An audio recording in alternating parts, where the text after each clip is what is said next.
Και ποιος μπορεί να πει όχι σε μία πίτσα. Αλλά το καλτσόνε είναι πολύ πιο ιδιαίτερο. Είσαι έτοιμος για τη συνταγή? Πάμε. Στον κάδο του μίξερ βάζουμε τη μαγιά, Το χλιαρό νερό, τη ζάχαρη, και 2 κουταλιές της σούπας από το αλεύρι.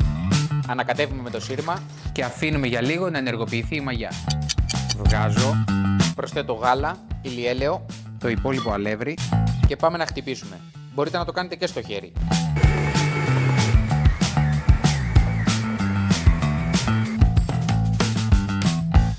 Βάζουμε σε ένα μπολ να ξεκουραστεί για 1 ώρα και έπειτα το ζυμάρι μας είναι έτοιμο.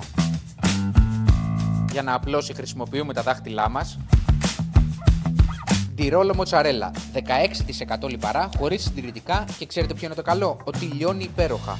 Είναι ακριβώς αυτό που θέλω για αυτή τη συνταγή.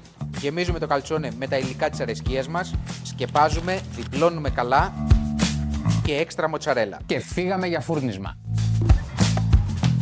Wow.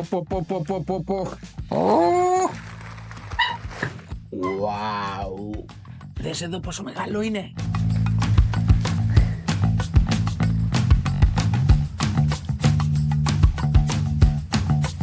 Τι έχεις να πεις τώρα? Μπορείς να κάνεις καλτσόνε στο σπίτι?